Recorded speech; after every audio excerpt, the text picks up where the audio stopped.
ఇవాళ వల్లభనేని వంశీని పరామర్శించనున్నారు వైఎస్ఆర్సీపీ అధినేత వైఎస్ జగన్మోహన్ రెడ్డి.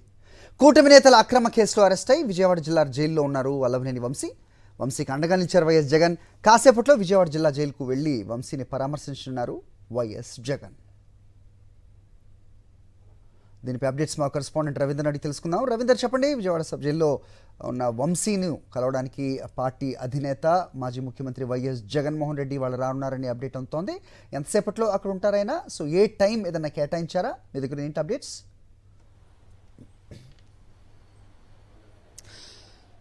హరి, మరికొద్దిసేపట్లోనే వైఎస్ జగన్ ఇక్కడి నుంచి బయలుదేరబోతున్నారు. తాడేపల్లిలోని తన నివాసం నుంచి ఖచ్చితంగా 10:45 ఆయన బయలుదేరతారు. 11 గంటలకు విజయవాడ జైలు వద్దకు చేరుకుంటారు. అక్కడ 11 నుంచి 11:30 వరకు, అంటే అరగంట సేపు జైల్లో పరామర్శించబోతున్నారు వంశీని. అనంతరం మీడియాతో కూడా మాట్లాడే అవకాశం కనిపిస్తుంది. గడిచిన కొద్ది రోజులుగా రాష్ట్ర వ్యాప్తంగా కూడా పెద్ద ఎత్తున కూటమి ప్రభుత్వం రెడ్ బుక్ రాజ్యాంగాన్ని అమలు చేస్తుంది. గడిచిన 9 నెలల్లో చూస్తే కనుక వైఎస్ఆర్ కాంగ్రెస్ పార్టీ సంబంధించిన కార్యకర్తలని, నాయకుల్ని టార్గెట్ చేసి వారిని ఏ విధంగా వేధిస్తుంది మనం చూస్తూనే ఉన్నాం. అందులో భాగంగా ఇప్పుడు గన్నవరం సంబంధించినటువంటి మాజీ ఎమ్మెల్యే వల్లభనేని వంశీమోహన్ మీద కూడా అదే విధంగా అక్రమంగా కేసులు నమోదు చేసి ఆయన్ని జైలు పాలు చేసినటువంటి పరిస్థితి. వాస్తవానికి గతంలో 2 ఏళ్ల క్రితం, అంటే 2023లోనే జరిగినటువంటి గన్నవరం కేసుకు సంబంధించి అక్కడ కేసులో అప్పట్లో ఫిర్యాదుదారుడు అయినటువంటి సత్యవర్ధన్, ఆ తర్వాత మొన్న 10వ తారీఖునే ఆ కేసును విత్డ్రా చేసుకున్నారు. అప్పట్లో తన మీద బెదిరించి కొంతమంది నాయకులు, టీడీపీ సంబంధించినటువంటి నాయకులు బెదిరించి వంశీ మీద ఫిర్యాదు చేయించారు.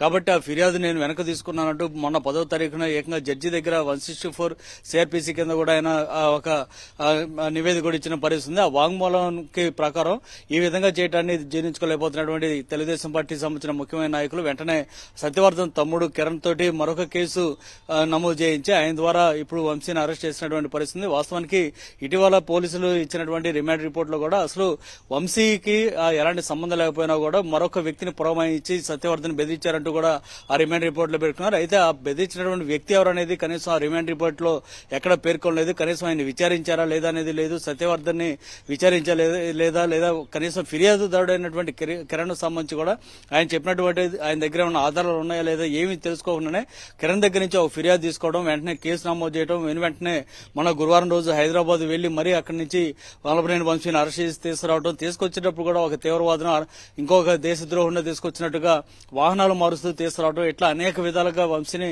ఇబ్బందులకు గురి చేసినటువంటి పరిస్థితి మనం చూస్తున్నాం. పోలీస్ స్టేషన్ లో మారుస్తూ కూడా ఆయన ఇబ్బందులకు గురి చేశారు.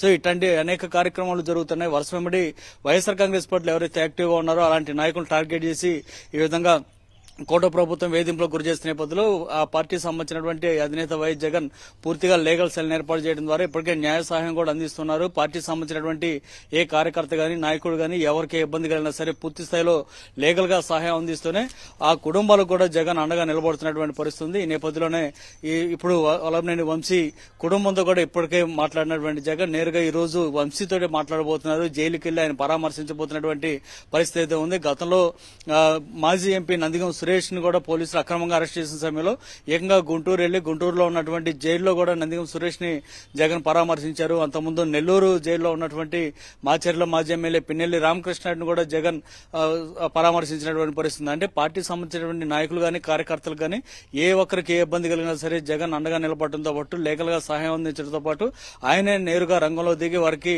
భరోసా కల్పిస్తున్నారు, ధైర్యం కల్పిస్తున్నటువంటి పరిస్థితి. అందులో భాగంగానే మరికొద్దిసేపట్లో వల్లభనేని వంశీని పరామర్శించేందుకు జగన్ తాడేపల్లిలోని తన నివాసం నుంచి బయలుదేరిపోతున్నారు. ఖచ్చితంగా 10:45 ఇక్కడి నుంచి బయలుదేరి 11 గంటలకు విజయవాడ జైలుకి ఆయన వెళ్తారు. అక్కడ దాదాపు అరగంట సేపు ఆ వల్లభనేని వంశీతో పాటు ఆయన కుటుంబ సభ్యులను కూడా బయటకు వచ్చిన తర్వాత పరామర్శిస్తారు. అనంతరం మీడియాతో కూడా జగన్ మాట్లాడబోతున్నారు.